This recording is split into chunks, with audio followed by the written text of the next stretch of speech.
The train rattled through the darkness as Marcus pressed himself against the cold metal wall of the cargo car, his hands trembling so violently that the pen kept slipping from his grip. Blood stained the corner of the paper he clutched against his chest, though he could not remember if the blood was his or belonged to someone else entirely.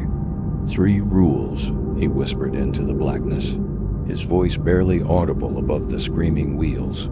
I learned 3 rules, and I learned them too late.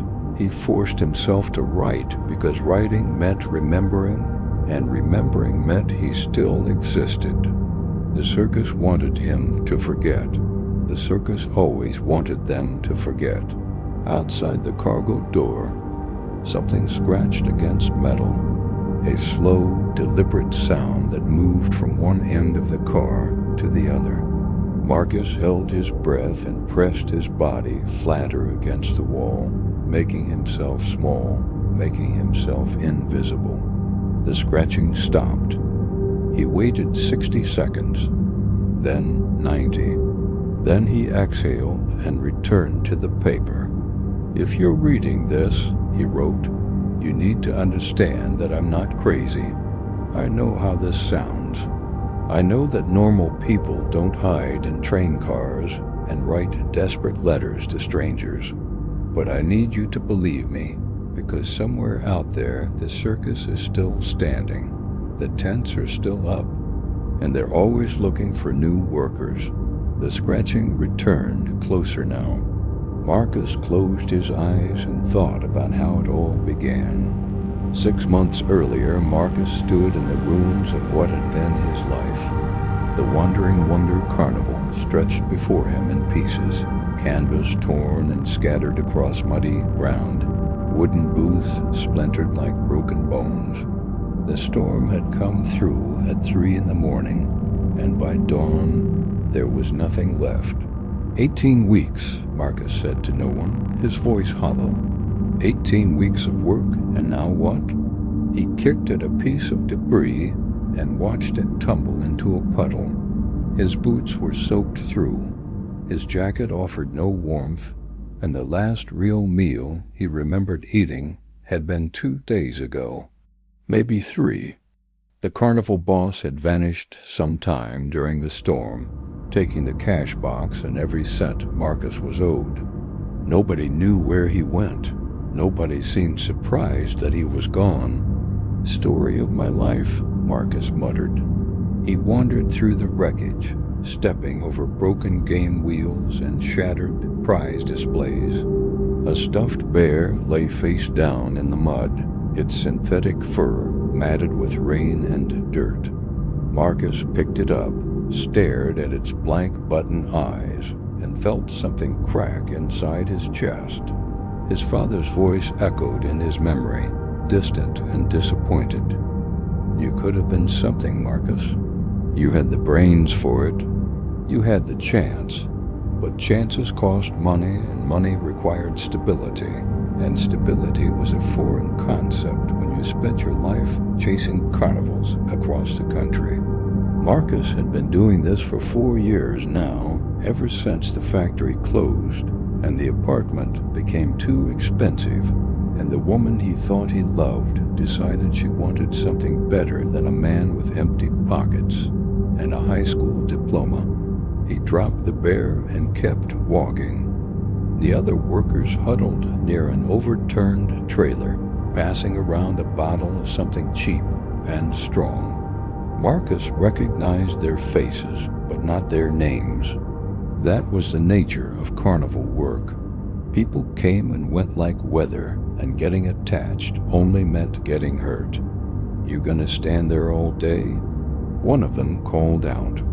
A woman with gray streaks in her hair and a permanent squint. Come get warm, at least. Marcus shook his head. I'm going to find somewhere dry. Good luck with that. He walked until the voices faded behind him, until the ruins of the carnival became just another smear on the horizon.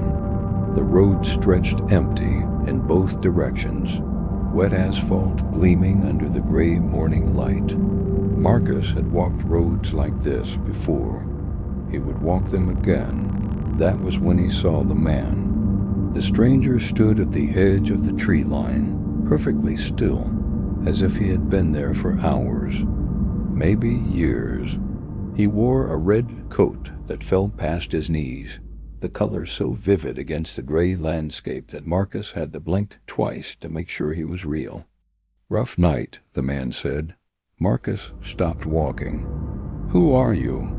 "Someone who's been watching." The man stepped forward, and Marcus noticed that his shoes made no sound against the wet ground. His face was ordinary in a way that felt intentional, features that you would forget the moment you looked away. But his eyes held something else, something old. "Watching what?" Marcus asked. The man smiled, and his teeth were very white. "I've been watching you for quite some time, Marcus. You work hard, harder than most, and you never complain, even when they cheat you, even when they leave you with nothing." Marcus felt cold move through his chest that had nothing to do with the weather. "I never told you my name. You didn't have to." They stood facing each other, the destroyed carnival somewhere behind them, the empty road stretching ahead. Marcus knew he should walk away. Every instinct he possessed screamed at him to turn around and keep moving, but his feet would not obey. "What do you want?" he asked. "To offer you something better." The man reached into his coat and produced a small leather wallet, which he opened to reveal a thick stack of bills. More money than Marcus had seen in years. More money than he had ever held in his hands at once. "Steady work," the man said. "Good pay every single night. No questions asked. No games played. You show up, you do your job, you collect your wages. Simple." Marcus stared at the money. "What's the catch?" "No catch. Just work." The man closed the wallet, but did not put it away. "I run a traveling show. We need reliable people. People who know how to keep their heads down and their mouths shut. People who understand that some things don't need explaining." "A carnival?" "Something like that." The man's smile widened slightly. "A circus, you might call it. Though we prefer to think of ourselves as something more specialized." Marcus thought about the 18 weeks of unpaid labor behind him. He thought about the empty road ahead. He thought about his father's disappointed voice, and the woman who left, and the factory that closed, and all the years he had spent chasing something that never arrived. "When do I start?" he asked. The man in the red coat nodded, as if this answer had been predetermined, as if Marcus had never truly had a choice at all. "Tonight. Follow me." "Wait," Marcus hesitated. "I should tell the others. Let them know I'm leaving." "Why?" It was a simple question, but the weight of it pressed against Marcus's chest. Why indeed? What did he owe those people? What did they owe him? They were strangers bound together by circumstance, and circumstance had just released them all. "Never mind," Marcus said. "Lead the way."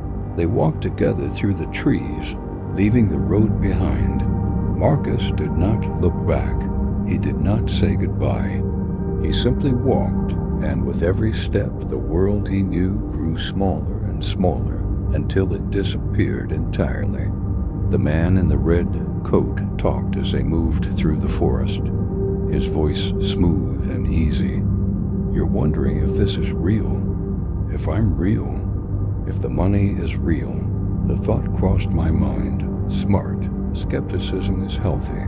The man stepped over a fallen log without breaking stride. "But let me ask you something, Marcus. In your entire life, has anyone ever offered you something for nothing?" Marcus thought about it. "No, exactly, because nothing is ever free. That's the first honest truth of the universe. Everything has a cost. The question is whether the cost is worth the payment. And your circus? What's the cost? The man stopped walking. They had reached a clearing, and Marcus could see nothing beyond but more trees, more shadows, more gray sky pressing down. The cost, the man said, is that you belong to us. For as long as you work with us, you are one of us. You follow our ways. You keep our secrets. And you never ever ask questions about things that don't concern you. Marcus should have run. He knew this even then. Some part of his brain that still remembered survival was screaming at him to turn around and flee. But another part of him, a larger part, whispered something different. It whispered that he was tired. Tired of struggling. Tired of fighting. Tired of waking up every morning wondering if today would be the day everything finally fell apart. The man in the red coat seemed to hear this whisper. His smile softened into something almost gentle. "You'll never go hungry again," he said. "I promise you that." Marcus extended his hand. "Deal." They shook, and the man's grip was firm and cold and strangely final, like signing a contract with ink that could never be erased. "Welcome to the circus," the man said. "Now follow me. We have a lot to show you." They walked deeper into the forest, and the trees seemed to lean in around them, branches reaching like fingers, shadows pooling like ink. Marcus lost track of time. He lost track of direction. The only constant was the red coat moving ahead of him, vivid and impossible, a beacon in the growing darkness. "How much farther?" Marcus asked. "We're already here." The man stepped aside, and Marcus saw it. A massive field opened before him, impossibly vast, stretching toward horizons that seemed too far away to be real. And standing in that field, arranged in perfect circles like some ancient ritual, were the tents. Dozens of them, maybe hundreds. Canvas structures in every size and shape, some soaring toward the gray sky, others hugging the ground like sleeping animals. Pennants hung limp in the still air. Lights glowed behind fabric walls, casting shadows of things moving within. But the most impossible thing, the thing that made Marcus's breath catch in his throat, was that the circus looked old. Not recently constructed, not freshly assembled, but weathered, permanent, as if it had been standing in this field for years, decades, perhaps forever. "Where are the trucks?" Marcus whispered. "How did you set all this up?" The man in the red coat placed a hand on Marcus's shoulder. His touch was gentle, almost paternal. "I told you," he said softly. "Some things don't need explaining. Come, let me introduce you to your new family." They walked toward the tents, and Marcus felt the ground shift beneath his feet in a way that was not quite physical. Something was changing. Something was already different. He was about to learn just how different. The other workers appeared like ghosts, emerging from between tents and behind wagons, their faces neutral and watching. They wore simple clothes in muted colors, and they moved with a synchronization that felt rehearsed, practiced, unnatural. "New blood," someone muttered. "Fresh meat," another voice replied. The man in the red coat raised his hand, and silence fell instantly. "This is Marcus," he announced. "He's one of us now. Treat him accordingly." One of the workers stepped forward, a tall woman with dark eyes and a scar running down the left side of her face. She studied Marcus the way a butcher studies a piece of meat, assessing weight and quality. "You sure about this one?" she asked. "I'm always sure." The woman shrugged and turned away. The other workers followed her, drifting back to whatever tasks they had abandoned. Within moments, Marcus and the man in the red coat stood alone again. "Don't mind them," the man said. "They're protective. We all are. But once you prove yourself, you'll find that there's no family more loyal than ours." He reached into his coat and produced a small object, which he pressed into Marcus's palm. Marcus looked down and saw a symbol etched into a thin piece of metal, something between a star and a spiral, with lines that seemed to shift when viewed from different angles. "Wear this," the man said. "It marks you as one of us. It protects you, and it binds you to the circus." Marcus turned the symbol over in his hands. "Binds me how?" "In ways you'll come to understand." The man's smile returned, wider now. "Now come, let me show you where you'll be sleeping. Tomorrow your work begins." They walked together into the heart of the circus, and Marcus felt the tents closing around him like the walls of a maze. The sounds of the outside world faded completely. No birds, no wind, no distant cars or planes or signs of civilization. Just the circus, just the tents, just the eyes watching from every shadow. Marcus touched the symbol in his pocket and told himself he had made the right choice. He told himself that things would be better now. He told himself that he was finally safe. He had no idea how wrong he was.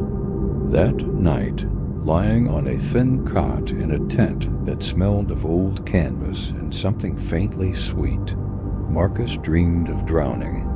He dreamed of water closing over his head, of hands pulling him down, of beautiful faces watching him sink with expressions of perfect serenity. When he woke, gasping, drenched in sweat, the first light of dawn was creeping through the tent walls. And sitting at the foot of his cot, watching him with ancient eyes, was the man in the red coat. "Bad dreams?" the man asked. Marcus's heart pounded. "How long have you been there?" "Long enough." The man stood and smoothed the front of his coat. "Get up. Get dressed. Your education begins now. Batch 2. Act 2, Part 1. The seduction 1525 minutes." The first week passed in a blur of unfamiliar routines and unspoken rules. Marcus learned quickly that the circus operated on a different rhythm than any carnival he had known before. Here, the workers moved with purpose, but never urgency, as if time itself stretched differently within the boundaries of the field. His assigned duties were simple enough. Sweep the pathways between tents, collect trash after performances, help set up chairs and dismantle them again. Basic labor that required muscles more than mind, which suited Marcus fine. But he noticed things. On his third day, Marcus was pushing a broom near the eastern edge of the circus when he saw a tent he had not noticed before. It was small, no larger than a storage shed with its entrance flap sealed tight by a heavy iron padlock. "What's in there?" he asked one of the other workers, a stocky man with missing fingers who went by the name of Dutch. Dutch did not even glance at the tent. "Nothing. But it's locked. If it's nothing, why lock it?" The older man stopped what he was doing and turned to face Marcus with an expression that was not anger, exactly, but something close to fear. "I'm going to tell you this once, new blood. Just once. There are tents you clean. There are tents you walk past. And there are tents you pretend don't exist. That one there, it doesn't exist. You understand?" Marcus understood. Or at least he understood that understanding was required. "Got it," he said. "It doesn't exist." Dutch nodded slowly and returned to his work. But for the rest of the day, Marcus felt eyes on his back that he could not identify. The audiences arrived at dusk. This, too, was different from normal carnivals. There were no advertisements, no flyers, no ticket booths on main streets. People simply appeared at the edge of the field and walked toward the circus as if drawn by some invisible current. They came in small groups and large, families and couples, and individuals traveling alone. They wore nice clothes and shabby clothes, and everything in between, but they all wore the same expression: eager, hungry, desperate for something they could not name. Where do they come from? Marcus asked the woman with the scar, whose name he had learned was Catherine. Everywhere, she replied without looking up from the ropes she was coiling. Nowhere, does it matter? I guess not. Then stop asking. Marcus watched the audience members filter between the tents, their faces illuminated by strings of lights that seemed to glow with colors he could not quite identify. Some of them laughed. Some of them whispered. Some of them simply stared straight ahead with expressions that bordered on trance. He wondered if they had been invited, too.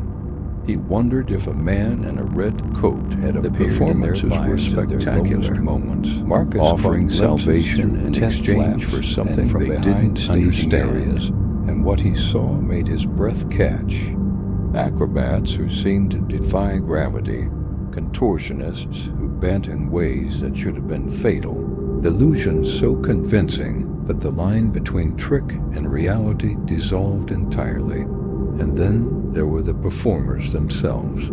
They were beautiful, all of them, not in any conventional way, but in a manner that felt almost hypnotic. When Marcus looked at them, he found it difficult to look away. Their eyes seemed to hold secrets. Their movements seemed to convey messages. Their smiles seemed to promise things that Marcus could not quite articulate. But they never spoke to the workers, not once. Why don't the performers talk to us? Marcus asked Dutch one evening. Because we're not worth their time. That's harsh, Dutch laughed, but there was no humor in it. Harsh is what happens when you forget your place here, new blood. We work, they perform, that's the order of things. Mix those up, and you'll wish you hadn't.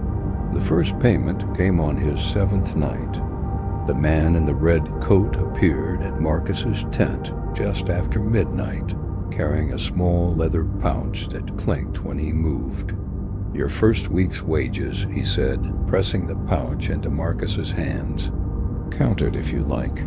Marcus opened the pouch and felt his eyes widen. Gold coins. Not paper money, not even silver, but actual gold, heavy and warm and gleaming in the dim light. This is too much, he said automatically. Is it? The man tilted his head. You worked 7 days. You worked hard. You kept your head down and your mouth shut. That's exactly what we pay for. Marcus turned one of the coins over in his fingers. It felt real. It felt solid. It felt like everything he had ever wanted. Thank you, he whispered. Don't thank me yet. The man's smile flickered in the shadows. You've earned nothing but a week. Earn a month. Earn a year. Then we'll talk about gratitude. After he left, Marcus sat alone in his tent and stared at the gold in his hands. He thought about all the jobs he had worked, all the wages he had been cheated, all the promises that had evaporated like morning dew. This was different. This was real. This was the life he had been searching for. He fell asleep, clutching the pouch to his chest, and for the first time in years, he did not dream of drowning. The second week brought new responsibilities. Marcus was promoted from general labor to maintenance, which meant longer hours and access to more of the circus grounds. He walked paths he had not walked before. He entered tents he had not entered before, and he learned to recognize the things he was not supposed to see. It started with the animals. Every circus has animals, and Marcus expected the usual collection of trained dogs and costumed horses. But the creatures he glimpsed in the menagerie tents were something else entirely. There was a cat that walked on two legs when it thought no one was watching. There was a bird with feathers that shifted colors based on the emotions of whoever stood nearby. There was something in a covered cage that made no sound but caused everyone who passed it to clutch their chests and gasp as if their hearts had momentarily stopped. "What the hell is that thing?" Marcus asked Catherine one afternoon, pointing at the covered cage. "A reminder," she said. "Of what?" "Of what happens when things go wrong." Marcus waited for her to elaborate, but she simply walked away, leaving him alone with the silent cage and the terrible weight of its presence. The audiences continued to arrive each night, and Marcus noticed something else about them. They came freely. They entered the circus with wide eyes and open wallets. They watched the performances and ate the food and played the games with all the enthusiasm of children at Christmas. But not all of them left. It was small at first. A face missing from a group that had entered together. A car still parked at the edge of the field when dawn broke. Personal items found between tents, a woman's shoe, a man's wedding ring, a child's stuffed rabbit with no owners in sight. Marcus tried to mention it to Dutch. "Hey, I found this ring near the food tent. Someone must have dropped it. Should we try to find the owner?" Dutch took the ring, examined it briefly, and slipped it into his pocket without a word. We don't need to do anything," Dutch interrupted. "People lose things. People forget things. It's not our job to chase after them. But what if they come back looking?" Dutch's expression hardened. "They won't?" Marcus wanted to press further, but something in the older man's eyes stopped him. A warning, a plea, a desperate hope that Marcus would simply accept what he was told and stop asking questions that did not have comfortable answers. So Marcus stopped asking, but he could not stop noticing. By the third week, Marcus had developed his own internal map of the circus. He knew which paths were safe and which were not. He knew which tents welcomed workers and which drove them away with strange sounds or stranger smells. He knew the rhythms of the day and the silence of the night and all the unspoken boundaries that separated the mundane from the impossible. The rule about midnight came from Catherine, delivered in a rare moment of direct conversation. "You hear the bells, you stop what you're doing and you go to your tent," she said. "No exceptions, no excuses. What bells? You'll know them when you hear them. They sound like, well, they don't sound like anything else. When they ring, you go. You don't look back, you don't look around. You go straight to your tent, and you stay there until dawn." Marcus frowned. "What happens after midnight?" Catherine's scar seemed to deepen as her jaw tightened. "Things that aren't meant for us to see. Things that even the audience doesn't watch. The circus has its own business, Marcus. Private business. And if you want to survive here, you'll learn to mind your own." That night, Marcus lay awake in his cot, listening to the sounds of the circus settling around him. The distant murmur of the last audience members leaving. The shuffle of workers completing their final duties. The creak of canvas and rope as the wind shifted. And then, just as his eyes began to close, he heard them. The bells. Catherine had been right. They did not sound like any bells he had ever heard.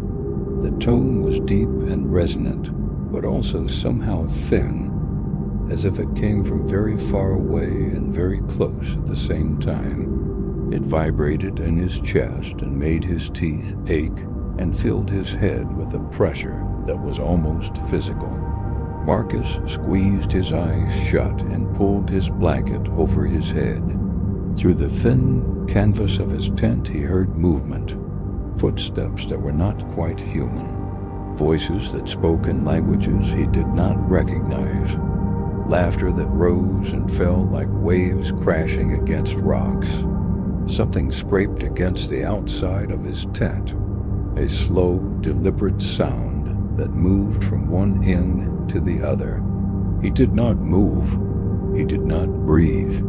He simply lay there, frozen, until the bells rang again and the sounds faded and the silence of deep night returned. When dawn finally came, Marcus emerged from his tent to find everything exactly as it had been before. The same paths, the same tents, the same workers moving through their morning routines, but there was something different in the air, a heaviness, a residue of whatever had happened in the dark. Marcus looked down and saw blood on the ground near his tent, just a few drops already drying in the morning sun. He looked around for the source, but found nothing. Dutch appeared beside him, following his gaze. "Don't ask," the older man said. "Just clean it up." Marcus fetched a bucket and water and scrubbed the blood away. He did not ask whose it was. He did not want to know. The man in the red coat found him later that day, as Marcus was replacing worn ropes on one of the smaller tents. "You're learning," the man said approvingly. "Learning what?" "How to survive here, how to see without looking, how to hear without listening." He leaned against a tent pole and watched Marcus work with an expression of casual interest. Most people never figure it out. They ask too many questions. They look in the wrong directions.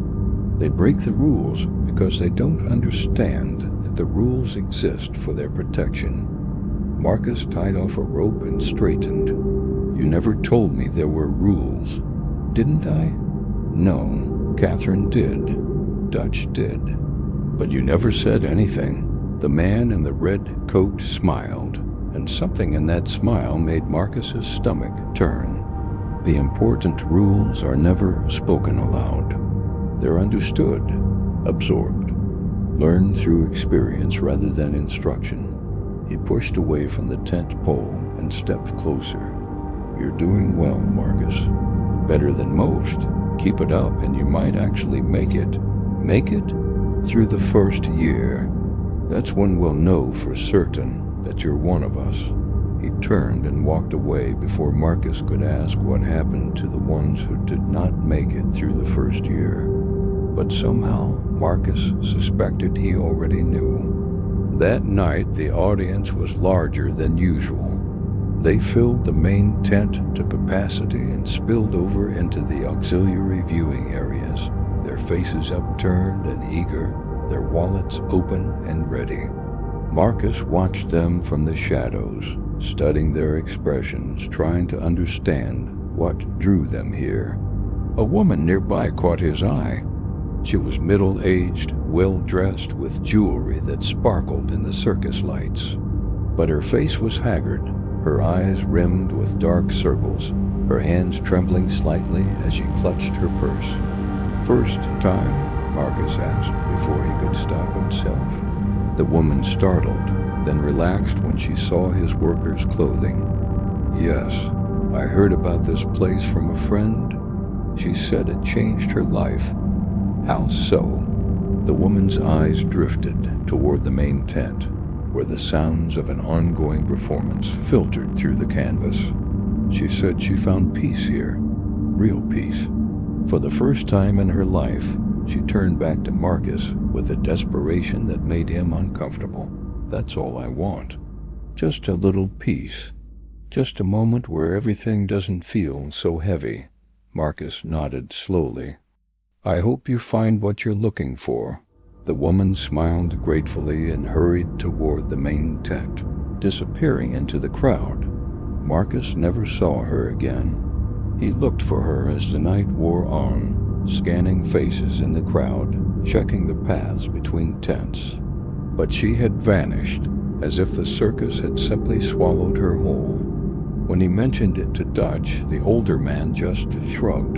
People come, people go. It's not our business to track them. But what if something happened to her? Dutch stopped walking and faced Marcus with an expression that was equal parts warning and pity. Listen to me carefully, new blood. You've been here almost a month now. You've done well. You've kept your head down. Don't ruin it by caring about things that aren't your concern. She was a person, a human being. So are you, Dutch replied. And right now, the best thing you can do for yourself is forget you ever saw her. Forget her face. Forget her voice.